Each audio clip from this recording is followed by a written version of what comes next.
Students, हम carbohydrate का वर्गीकरण पढ़ रहे थे।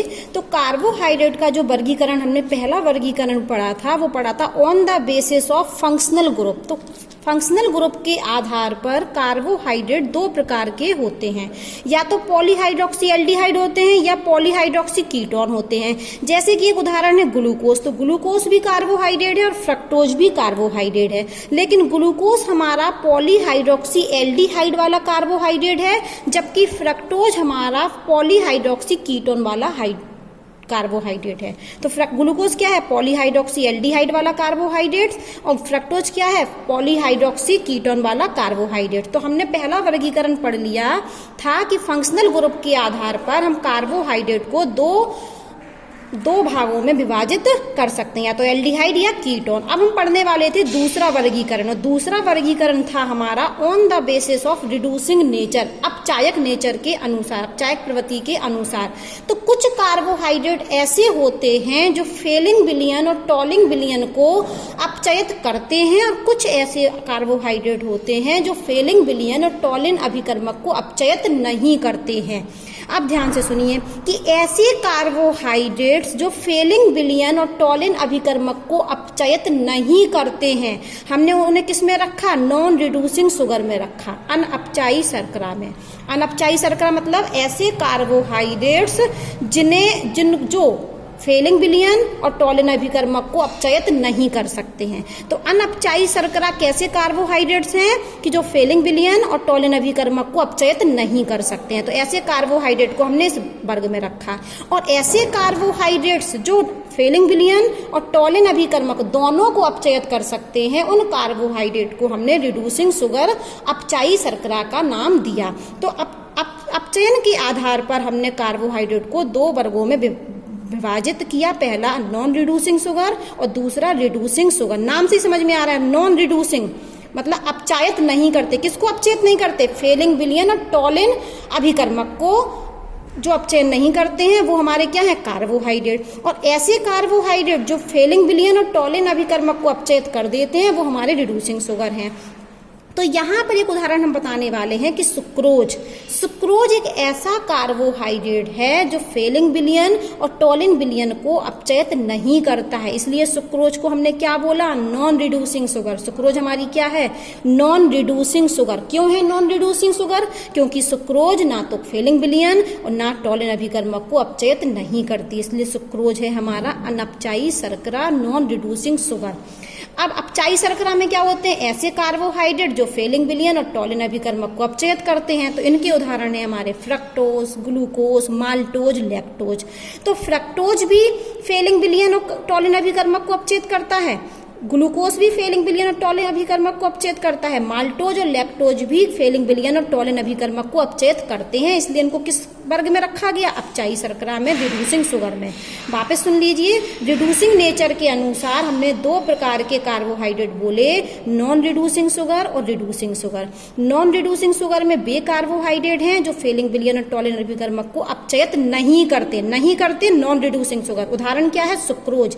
और ऐसे कार्बोहाइड्रेट जो फेलिंग विलयन और टॉलिन अभिकर्मक को अपचयित करते हैं उनको हम रिड्यूसिंग शुगर कहते हैं। उदाहरण फ्रक्टोज, ग्लूकोज, माल्टोज और लैक्टोज।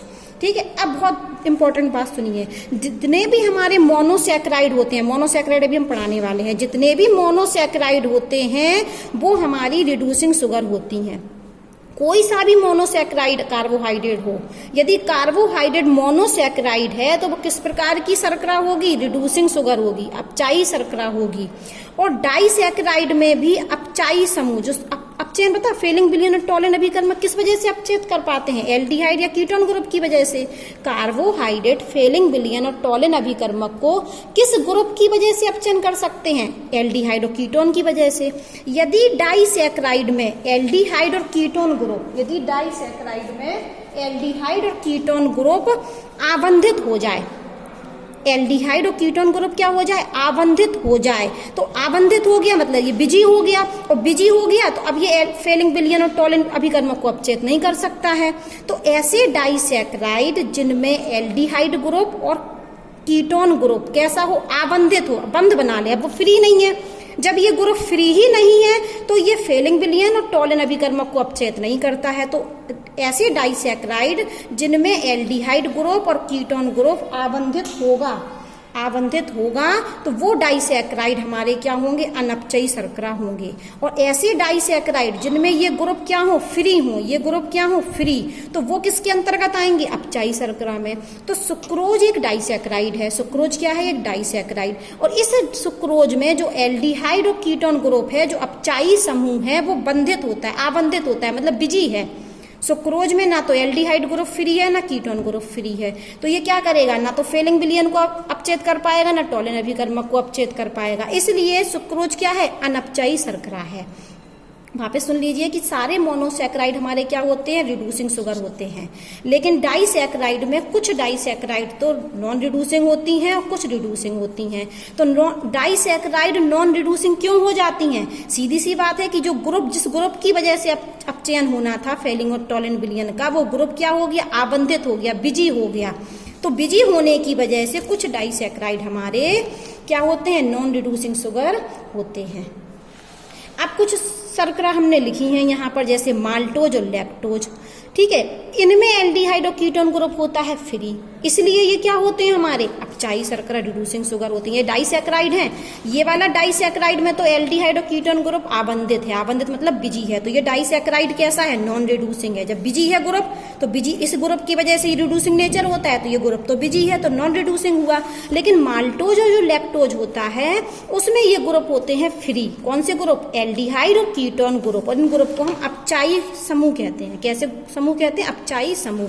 तो माल्टोज और लैक्टोज में एल्डिहाइड समूह और कीटोन समूह फ्री होता है। फ्री होने की वजह से माल्टोज और लैक्टोज अपचयी शर्करा हैं। अपचयी शर्करा मतलब रिड्यूसिंग शुगर है। तो ये माल्टोज और लैक्टोज हमारे फेलिंग विलयन और टॉलिन अभिकर्मक को अपचयित कर देते हैं। किस वजह से, क्योंकि इनमें एल्डिहाइड और कीटोन ग्रुप फ्री होता है, जबकि सुक्रोज में एल्डिहाइड और कीटोन ग्रुप फ्री नहीं होता है। तो कार्बोहाइड्रेट को हम दो वर्गों में बांट लिया हमने, नॉन रिड्यूसिंग शुगर और रिड्यूसिंग शुगर। तो नॉन रिड्यूसिंग में क्या था, जो फेलिंग विलयन और टॉलिन अभिकर्मक को अपचयित नहीं कर रहे थे। और ये अपचयन किस वजह से होता है, एल्डिहाइड और कीटोन ग्रुप की वजह से। मान के चलो वो ग्रुप बिजी हो जाएगा तो भी अपचयन नहीं होगा। वो अपचयित कर रहे हैं फेलिंग और टॉलिन अभिकर्मक को, तो हम उनको रिड्यूसिंग शुगर में रखेंगे। अब हम तीसरा वर्गीकरण पढ़ने वाले हैं, on the basis of sweetness, स्वाद के अनुसार। कुछ कार्बोहाइड्रेट होते हैं स्वाद में मीठे, कुछ कार्बोहाइड्रेट स्वाद में मीठे होते हैं, तो हम उनको बोलते हैं शर्करा। और कुछ कार्बोहाइड्रेट स्वाद में मीठे नहीं होते हैं, तो हम उनको बोलते हैं अशर्करा।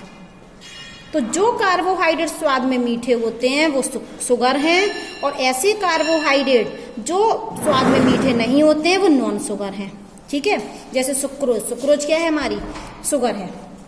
अब हम पढ़ने वाले हैं सुक्रोज। ये जो शुगर शब्द आता कहाँ से, ये भी समझ लीजिए।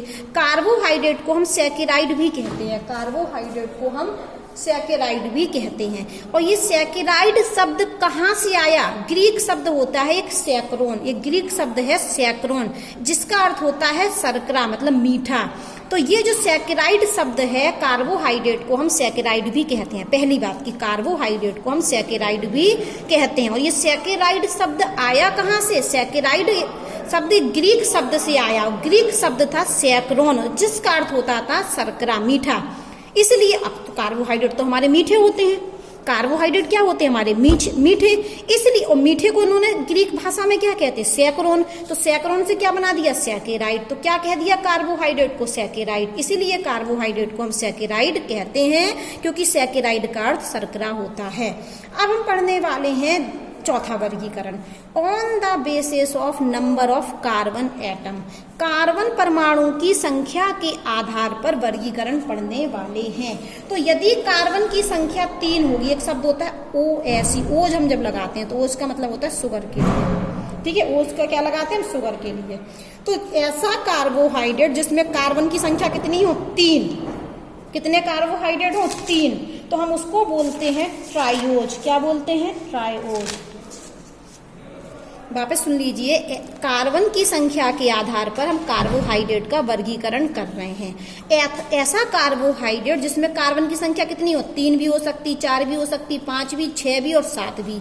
यदि कार्बोहाइड्रेट में कार्बन की संख्या 3 है तो इस कार्बोहाइड्रेट को हम क्या बोलेंगे, ट्राइओज। 3 के लिए ट्राई और शुगर के लिए क्या लगता है, कार्बोहाइड्रेट के लिए ओज, तो ट्राइओज। यदि कार्बोहाइड्रेट में कार्बन की संख्या 4 है तो हम इसको बोलेंगे टेट्रारोज। और कार्बन की संख्या यदि 5 है तो इस कार्बोहाइड्रेट को हम किस वर्ग में रखेंगे, पेंटोज, पेंटोज वर्ग में रखेंगे। और यदि कार्बन की संख्या 6 है तो इस कार्बोहाइड्रेट को हम हेक्सोज के वर्ग में रखेंगे। तो देखो, ट्राइओज, टेट्राओज, पेंटोज, हेक्सोज, ये क्या है, हमारे कार्बोहाइड्रेट का वर्गीकरण पढ़ रहे हैं। कुछ कार्बोहाइड्रेट ट्राइओज होते हैं, कुछ टेट्राओज होते हैं, कुछ पेंटोज होते हैं, कुछ हेक्सोज होते हैं। किसके आधार पर, कार्बन की संख्या के आधार पर। यदि कार्बन की संख्या कार्बोहाइड्रेट में 3 होगा तो वो किस प्रकार का कार्बोहाइड्रेट हुआ, ट्राइओज वाला। यदि कार्बन की संख्या 5 होगी तो वो किस प्रकार का कार्बोहाइड्रेट हुआ, पेंटोज वाला। यदि कार्बोहाइड्रेट में कार्बन की संख्या 6 होगी तो ये किस प्रकार का कार्बोहाइड्रेट हुआ, हेक्सोज वाला। अब एक बात और सुन लीजिए, कार्बोहाइड्रेट तो खुद दो प्रकार के थे, एल्डिहाइड और कीटोन। ऐसा कार्बोहाइड्रेट जिसमें एल्डिहाइड ग्रुप था उन्हें हम एल्डोज कहते थे, और ऐसा कार्बोहाइड्रेट जिनमें कीटोन ग्रुप था उन्हें हम कीटोज कहते थे। यहाँ वापस समझ सकते हैं, ये हमारे क्या थे, एल्डोज। ये एल्डोज वाला कार्बोहाइड्रेट था और ये क्या था हमारा, कीटोज वाला। कीटोन वाला कीटोज और एल्डिहाइड वाला एल्डोज। तो अब ये ट्राइओज सुनिए, अब हमने बोल दिया कार्बन की संख्या के आधार पर हम इन्हें ट्राइओज, टेट्रोज, पेंटोज और हेक्सोज कहते हैं। लेकिन इसमें भी तो बात है कि कार्बोहाइड्रेट या तो एल्डिहाइड वाला हो सकता है या कीटोन वाला। यदि एल्डिहाइड वाला हुआ तो हम इसको क्या बोलेंगे, ट्राइओज क्या बोल देंगे हम इसमें। यदि कार्बोहाइड्रेट एल्डिहाइड वाला, देखो वापस सुनिए, कार्बन की संख्या के आधार पर तो ये नाम है, लेकिन ये भी तो वर्गीकरण है कि कार्बोहाइड्रेट या तो एल्डिहाइड हो सकता है या कीटोन हो सकता। यदि कार्बोहाइड्रेट एल्डिहाइड है और उसमें कार्बन की संख्या कितनी है, 3, तो वो ट्राइओज तो है, लेकिन कौन सा ट्राइओज, एल्डोट्राइओज। कौन सा ट्राइओज, एल्डोट्राइओज। और यदि कार्बन की संख्या 5 है और उसमें कीटोन ग्रुप है तो वो क्या हुआ हमारा, कीटोपेंटोज। नाम समझ में आ रहा है। तो यहाँ हमने एक टेबल बनाई है, कार्बन परमाणु की संख्या 3, 4, 5, 6, 7। तो 3 होगा तो ट्राइओज, 4 होगा तो टेट्रोज, 5 होगा तो पेंटोज, 6 होगा तो हेक्सोज और 7 होगा तो हेप्टोज। लेकिन अभी इनको फर्दर और आगे वर्गीकरण करना है कि ये एल्डिहाइड वाले भी हो सकते हैं, ये 5 और कीटोन वाले भी हो सकते हैं। मान लो कि ये एल्डिहाइड वाला है तो ट्राइओज को क्या बोलेंगे, एल्डोट्राइओज। और यदि 3 वाला ये कीटो वाला हुआ, कीटोन वाला, तो हम इसको कीटो ट्राइओज बोलेंगे। इसी प्रकार से जो 4 वाला कार्बोहाइड्रेट है, इसमें 4 कार्बन की संख्या है, यदि वो एल्डिहाइड वाला हुआ तो हम उसको बोलेंगे एल्डोटेट्रोज। और यदि कीटोन वाला हुआ तो हम बोलेंगे कीटोटेट्रोज। तो यहाँ पर हम टेबल बना देते हैं कि कार्बन की संख्या तो 4 है लेकिन वो टेट्रोज है। और यदि एल्डिहाइड हुआ तो हम इसको क्या नाम दे देंगे, एल्डोटेट्रोज। और यदि यही टेट्रोज में कीटोन ग्रुप हुआ तो हम इसको बोलेंगे टेट्रोज। ठीक है। अब हमारे पास कोई कार्बोहाइड्रेट है, इसमें कार्बन की संख्या 5 है तो हम उसको क्या बोलेंगे, पेंटोज। और यदि उस कार्बोहाइड्रेट में एल्डिहाइड ग्रुप है तो हम उसका नाम क्या दे देंगे, एल्डोपेंटोज। और यदि इसी कार्बोहाइड्रेट में एल्डिहाइड नहीं है, मान लो कीटोन ग्रुप है, तो हम क्या बोलेंगे, कीटोपेंटोज। ऐसे ये बन जाएंगे। ये टेबल देखो यहाँ पर है कि 6 कार्बन वाला कार्बोहाइड्रेट है तो हेक्सोज, लेकिन एल्डिहाइड वाला हुआ तो हम बोलेंगे एल्डोहेक्सोज। और यदि कीटोन वाला हुआ तो कीटोहेक्सोज। अब हमारे पास कार्बोहाइड्रेट है 7 कार्बन वाला तो हम इसको क्या बोलेंगे, हेप्टोज। और यदि ये कार्बोहाइड्रेट एल्डिहाइड ग्रुप वाला हुआ तो एल्डोहेप्टोज, और कीटोन वाला हुआ तो कीटोहेप्टोज। देखो हमने शुरुआत में ही आपको पढ़ाया था कि कार्बोहाइड्रेट का वर्गीकरण फंक्शनल ग्रुप के आधार पर कर सकते हैं। यदि एल्डिहाइड वाला हुआ तो एल्डोज और कीटोन वाला हुआ तो कीटोस। तो यही तो वर्गीकरण कर दिया, एल्डिहाइड और कीटोन। अब एल्डिहाइड वाले में भी 3 कार्बन वाला भी हो सकता है, 4 वाला भी, 5 वाला, 6 वाला, 7 वाला। कीटोन में भी हो सकता है 3 वाला कार्बन वाला, 4 कार्बन वाला, 5 कार्बन वाला, 6 कार्बन वाला, 7 कार्बन वाला। तो ये फर्दर डिवाइडेशन है। एल्डिहाइड और कीटोन को तो हम पहले ही पढ़ चुके, लेकिन इसमें भी कार्बन की संख्या के आधार पर नाम हम रख सकते हैं, ट्राइओज, टेट्रोज, पेंटोज, हेक्सोज और हेप्टोज। अब हमने कितना वर्गीकरण पढ़ लिया फंक्शनल ग्रुप के आधार पर, तो एल्डिहाइड वाला और कीटोन वाला, तो एल्डोज और पेंटोज। और हमने एक वर्गीकरण पढ़ा था नॉन रिड्यूसिंग शुगर और रिड्यूसिंग शुगर।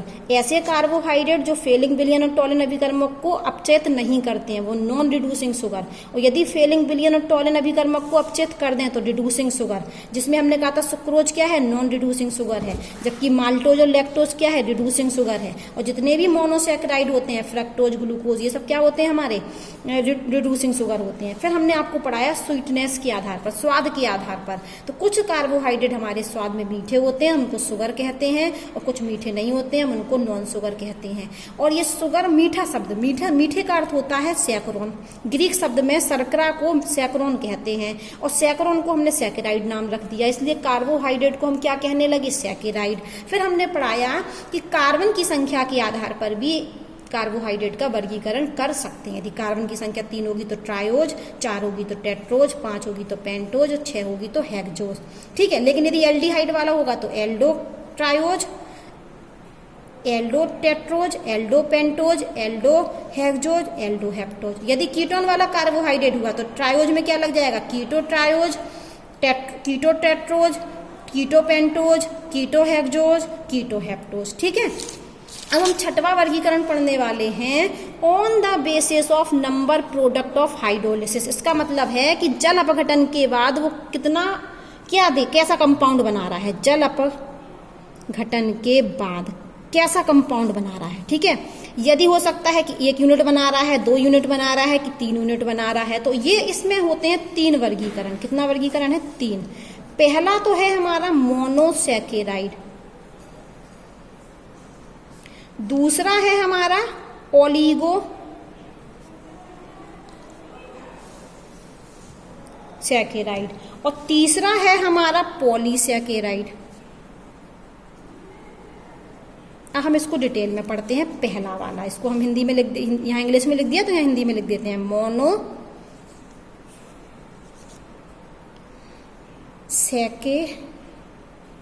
अब ध्यान से सुनना, वे कार्बोहाइड्रेट जिनका हम जल अपघटन कर दें, क्या कर दें, वे कार्बोहाइड्रेट्स जिनका हम क्या कर रहे हैं, जल अपघटन, और वो जल अपघटन के बाद हमें इकाइयां दे रहे हैं, जो यूनिट दे रहे हैं।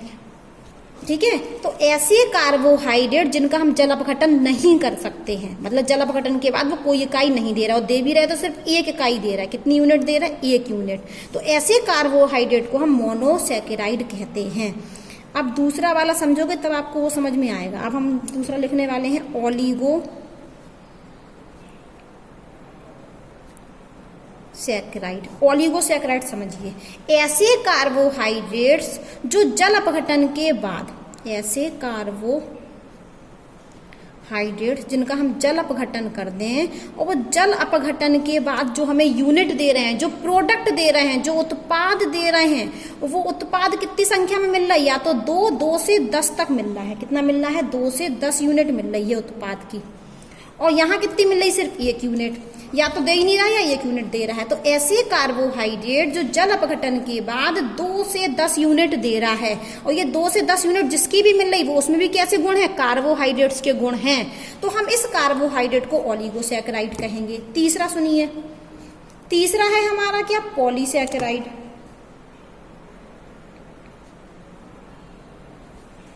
पॉलीसैकेराइड, तो ऐसे कार्बोहाइड्रेट्स